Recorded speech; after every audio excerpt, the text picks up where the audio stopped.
I kicked my brother and his wife out over a joke she made about my kids and my late wife, and now half the family thinks I'm the bad guy, but I don't regret it at all. I, 36 male, am a single father to my 2 kids, who we'll call Gabriel, 17 male, and Becky, 14 female. Their mother, my wife, passed away 8 years ago after a long illness. Obviously, this was devastating for our family and we're still recovering from the loss even now. I haven't remarried or even bothered seriously dating since my wife's death, as I don't think I'll ever love anyone like I did her ever again. I miss her dearly, but I am content being single if she's not around. Also relevant to this post, the house that we live in currently originally belonged to my wife's grandfather. She inherited it when he passed, and then she left it to me in her will. It's a nice house and quite large, with 5 bedrooms and a decent amount of land as well. I have a younger half-brother, who we'll call James, 30 male. James and I share a father but have different mothers. To be honest, we've never been particularly close.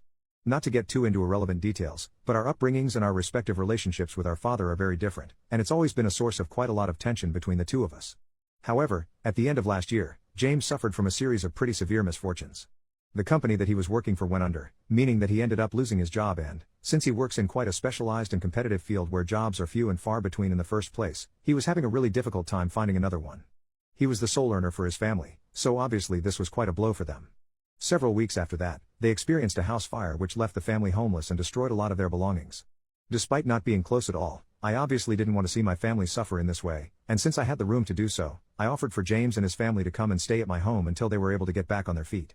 This meant that, living in our house was as follows: myself, my 2 kids, James, his wife Laura, 31 female, and their twins Abby and Sarah, both 9 female. It became apparent very shortly after they moved in that we have very different lifestyles and perspectives on things. Simply put, James and Laura consider themselves to be more of a traditional couple, which is why James was the sole earner for their household. They both believe that it is a man's duty to go out and work while his wife stays at home and tends to the house and the children. This is also how they are raising their daughters. Let me be clear, if they want to live this way and it works for them, then power to them and they're well within their rights to do so.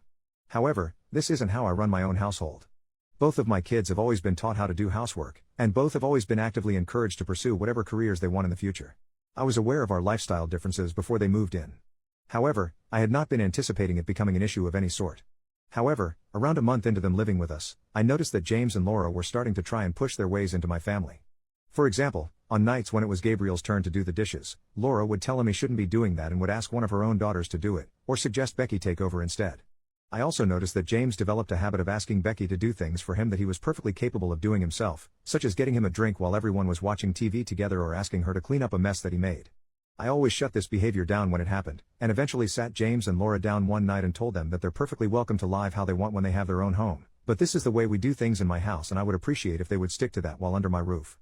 They did try to push back a little, but I held firm and they eventually relented. For the next few months, everything seemed fine. There were a couple of instances where Gabriel and James knocked heads over differences of opinions, but it was never anything serious and never went any further than a couple of heated discussions over the breakfast table.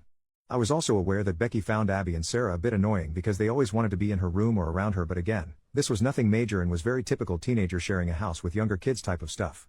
In late July of this year, James finally found another job in his field and they began the process of finding a new home of their own. All seemed great. However, around this same time, I noticed that there was a sort of shift in energy between Gabriel and Laura. He seemed suddenly to be quite uncomfortable around her, never wanted to be alone with her and avoided talking to her in group settings. This immediately struck me as odd because he's usually a very laid-back and friendly kid, so I asked him what was up and if anything had happened. At first he said that nothing had, and that she was just being that way she is and it was getting on his nerves. By this I assumed he just meant that she'd start pushing this idea that, as a man, he shouldn't be doing domestic labor of any kind on him again. I contemplated saying something at the time, but decided to leave it as I knew they'd be moving out soon and it wouldn't be a problem anymore. Fast forward a few weeks, James, Laura and their kids are out for the day. My daughter approaches me and says she has something important to tell me that might make me upset.